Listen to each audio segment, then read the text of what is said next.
The first thing we thought when we wanted to create this project was, why is that young people do not care about public institutions? Why is that sometimes it seems that the public institutions do not have an answer for young people?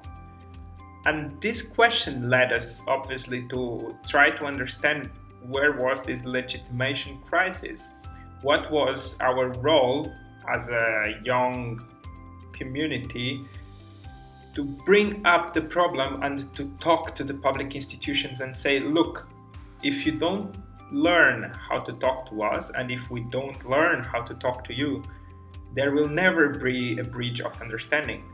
And the same applies for local communities, and the same applies for the communities that need to be strengthened and that need to be a cornerstone for Europe and for the world if we want to have a stronger youth communities that will allow to create more jobs, that will allow to create more opportunities for young people, and that will not allow populism, for example, that will not allow fake news to take over, and also that will not allow that selfishness and that cynicism of being comfortable enough, so not being hungry, not being in war situation, does not let us think that there are things that are wrong and that there are things that need solutions urgently, like unemployment. So how can we talk about a bright future for Europe when the unemployment rates are above 40% in Spain, are above 30% in Portugal, are above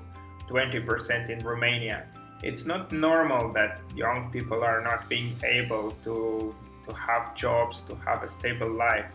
And actually, one of the things we found and we could not agree to, and we actually believe, and there is strong evidence that the number of people leaving their hometowns, especially if they are living in rural places, is huge. And it's huge because there are no jobs in rural places for young people who are going to universities, who are trying to get a better life. Is this correct, or is it lack of communication? Is it lack of understanding one another when you talk to old people? There is cultural heritage that is not being used because we are cultivating a culture of selfishness. What do we mean by selfishness? Selfishness in the sense that we have young people now permanently connected to the internet, permanently connected through social networks. We have young people who are aware of global situation, or at least of the global situation that they are allowed to know about, or the global situation that is presented to him by the social media, by their peers, by the part of the world they know. But is it that young people are feeling more lonely or less lonely, although they are connected every day and they are connected to millions of people?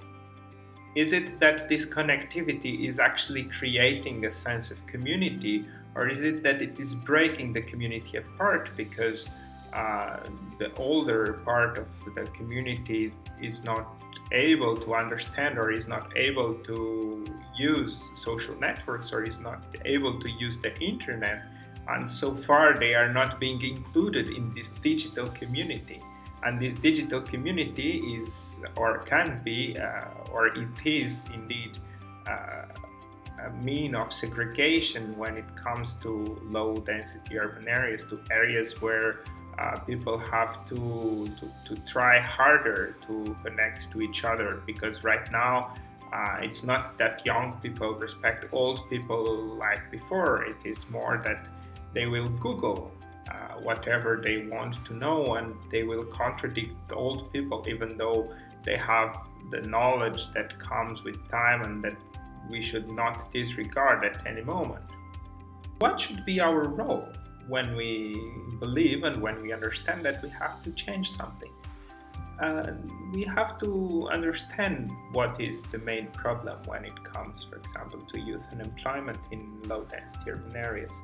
And one of the things we analyzed was the process, and the process that is being put in place when we are designing policies, when Europe is designing policies, when our countries are designing policies based on the recommendations of the European Union. And we understood and we analyzed the fact that it only focuses on two very specific transitions. It focuses on the transition that goes from work directly from your education, so from your school to your work life, and the transition that goes from training, long life training or any kind of training, directly to work. So this is where this project takes place, or this is where this project brings relevance to the topic. And that's for two very important reasons. First, because the truth is that the urban-rural migration is not solving the problem. It's not that people or young people or even old people go from a village to the city and they find a job immediately. It's not that the cities are places full of opportunities that will be for everyone. It is important that we understand what is the problem. And the problem is that we are shifting the place where the problem is. We are shifting from having populated areas or populated rural areas without jobs and with small social problems to change to big cities where these people will not have a sense of belonging. These people will not belong to the city, or at least they will not feel like belonging to the city. There is less social interaction there, and in fact, this is what also the social media, the social networks, let's say, is promoting.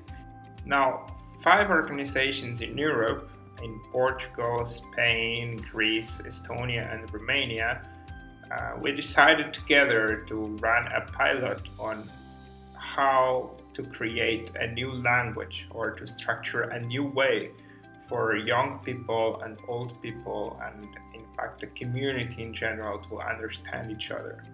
We started looking at, for example, emojis. We started looking at how young people use emojis and how primitive at the same time that can be, and how easy that could be for old people to understand and to participate in this kind of communication. And for us, this could be not the full path, but let's say the entrance to a path where we can walk slowly to creating communities which can strongly advise each other on how to create a new language, on how to understand the path that we can take to have, for example, the local parish or the municipality talking directly to young people, because they are using, or they would be using, the same signs, the same language, the same way of communicating. The objective is to reduce the digital gap, and so the digital gap being reduced would allow communities to be stronger, to be well connected, to have old people telling young people, creating a sense of belonging, explaining the history, because it's important to understand the history of each place.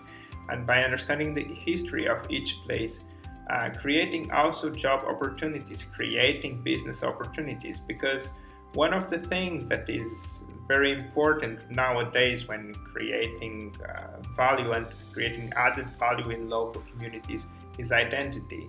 And if we base our knowledge of identity in what we see in social networks, especially if we are being managed by, or if we are being influenced by influencers, it's very common for young people to lack understanding of what is their, or not their identity, but the identity of the place they live in, the place they share with other people.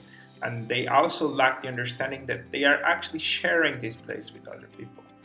And so this language, this new language that will have a first step on using emojis as a way of communicating, is now already being put in place. We are looking together with the school into how is this improving the critical thinking of young people, and we are putting them together with old people in the village to use the language and to understand how can they communicate and what are the barriers that are actually avoiding the communication to be successful. And by doing this, we expect to enhance and to increase the capacity to think critically, because this is what can maintain our democracy, that can maintain our freedom, and at the same time can maintain our identity, which we believe, and our organization always believed that could not be disregarded. And this is actually a cornerstone, and it's one of the most important things when we think about tackling also youth unemployment, is to create identity, to have an identifiable place where people want to create jobs, where they want to work, and where they want to live.